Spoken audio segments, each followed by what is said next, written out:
Quantitative researchers measure variables to answer their research question. The level of measurement that is used to measure a variable has a significant impact on the type of tests researchers can do with their data and therefore the conclusions they can come to.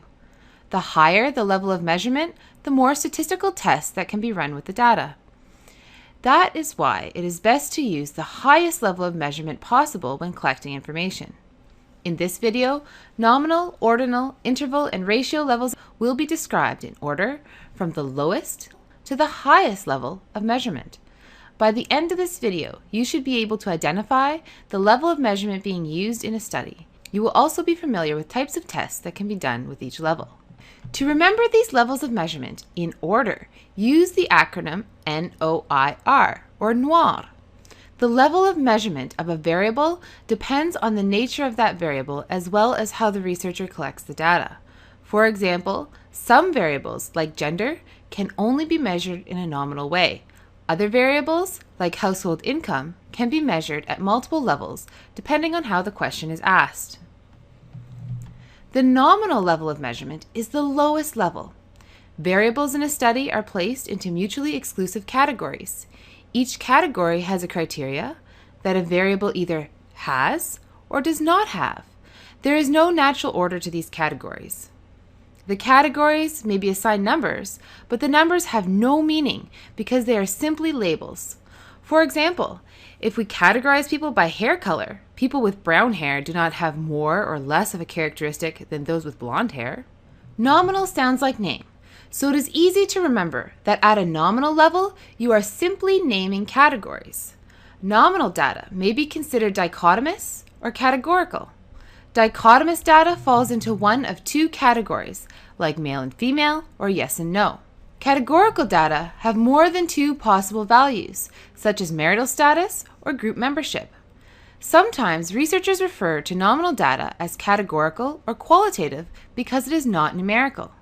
Since nominal data is simply categorical, it allows for the few statistical tests. It makes sense to report the number or percentage of people who are male or female in a particular group. This data is often presented in bar or pie charts. The only measure of central tendency that makes sense with nominal data is the mode. Many other statistical tests just do not make sense for nominal data. For example, since there is no natural way to order nominal data, you cannot find a median or middle number. Likewise, you cannot calculate a mean gender since no numerical value for the data exists. Ordinal data is also considered categorical. The difference between nominal and ordinal data is that the categories have a natural order to them. You can remember that because ordinal sounds like order. Numbers are assigned to categories, but they are arbitrary. They are simply used to establish a ranking, and there is no absolute zero. While there is an order, it is also unknown how much distance is between each category. The intervals between each number are therefore not necessarily equal. Ordinal scales are often used to measure attitudes and perceptions. For example, a survey may ask how satisfied a customer is on a scale from very dissatisfied to very satisfied. Nurses often use an ordinal scale to get patients to rank their pain on a scale from 1 to 10. This data is ordinal since it is unknown whether the intervals between each value are equal. On a 10-point scale, the difference between a 9 and a 10 is not necessarily perceived to be the same as the difference between a 3 and a 4. All we know is that if the patient rates their pain as an 8 now and a 4 after receiving pain medication, the pain has decreased. We cannot accurately measure how much the pain has decreased since we do not know the difference between the points on the scale. It would be inaccurate to claim that the patient was in twice as much pain before receiving the pain medication. Likewise, you cannot say that one patient is in twice as much pain as another using this scale. Remember that the values in an ordinal scale simply express an order. All nominal level tests can be run on ordinal data. Since there is an order to the categories, the numbers assigned to each category can be compared in limited ways beyond nominal level tests. It is possible to say that members of one category have more of something than the members of a lower ranked category. However, you do not know how much more of that thing they have because the difference cannot be measured. To determine central tendency, the categories can be placed in order, and a median can now be calculated in addition to the mode. Since the distance between each category cannot be measured, the types of statistical tests that can be used on this data are still quite limited. For example, the mean or average of ordinal data cannot be calculated because the difference between the values on the scale is not known. Interval level data is ordered like ordinal data, but the intervals between each value are known and equal. Therefore, the difference between two values is meaningful for interval variables. The 0 point is arbitrary, since a score of 0 does not actually mean that the variable does not exist. 0 simply represents an additional point of measurement. For example, tests in school are interval level measurements of student knowledge. If you scored a 0 on a math test, it does not mean you have no knowledge. Yet, the difference between a 79 and 80 on the test is measurable and equal to the difference between an 80 and an 81. Temperature, if measured in degrees Fahrenheit or Celsius, is another good example of interval measurement. On the Fahrenheit scale, the difference between a temperature of 37 degrees and 38 degrees is the same as the difference between 89 degrees and 90 degrees. The 0 is arbitrary, since a temperature of 0 degrees does not mean that there is no temperature. With interval level scales, there is a direct measurable quantity.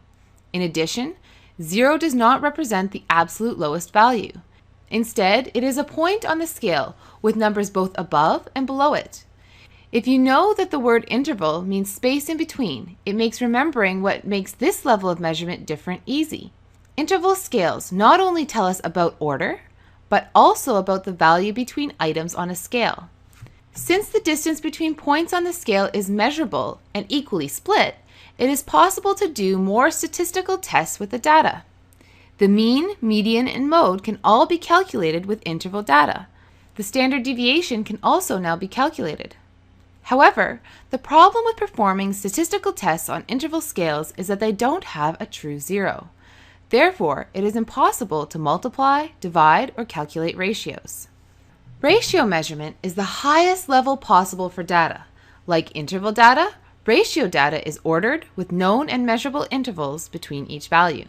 What differentiates it from interval level data is that the 0 is absolute. The 0 occurs naturally and signifies the absence of the characteristic being measured. Remember that ratio ends in an O, therefore there is a 0. Typically, this level of measurement is only possible with physical measurements like height, weight, and length. Any statistical tests can be used with ratio level data as long as it fits with the study question and design.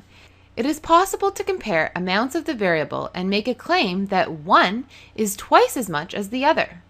Remember that when working with ratio variables, but not interval variables, you can look at the ratio of two measurements. Remembering the basic differences can help you remember the levels of measurement. Nominal is named, ordinal is ordered, interval has a known interval or difference, ratio has a true 0. To decide what level of measurement a particular variable is at, ask yourself these questions in order. First, is the variable ordered? If not, the variable is nominal. If it is ordered, ask yourself if there are equal distances between values. If not, the variable is ordinal. If values are equally spaced, ask yourself if a value of 0 actually means that the variable being measured does not exist. If not, the variable is interval. If the 0 means none, the variable is ratio because the 0 is absolute. The level of measurement dictates the appropriate statistical tests that can be used. One of the reasons for learning about levels of measurement is so you know what statistical tests can be performed on different types of data. That way, you can avoid making mistakes in your own work and critique the work of others. Be aware that some people gather ordinal data and treat it like interval data once numbers are assigned to it. Researchers need to be careful not to make interval and ratio claims about ordinal data. Be careful not to claim that something is twice as much as something else if the data were not collected at the appropriate level. Classifications of some forms of data are debated. For example, some researchers treat the measurement of intelligence as ordinal, while others treat it as interval. Likewise, money in a bank account may be considered ratio, since having a balance of 0 means you don't have any money. However, others argue it is interval since it is possible to have a negative balance, which makes the 0 point simply another point of measurement. So, what level do you think it is? Can you think of any other controversial examples? Comment below to start a discussion. What is important to know when reviewing an article is how the data was collected so you can identify if the appropriate statistical tests were used to analyze the data. If you are doing research, try to collect data in the highest form possible so a wider variety of tests can be performed on it. Sometimes, how you ask the question will determine what level your data is at. Knowing the level of measurement for your data will help you avoid making mistakes like taking the average of people's marital status. To help you remember what you need to know about the levels of measurement, try making a simple study table to include in your notes. It is helpful to include an example in the chart that will help you remember each level. For more information, you can check out some of my related videos or website. You are also welcome to subscribe for regular updates. If there is something specific you are looking for or would like created, please comment and let me know. Thank you for watching.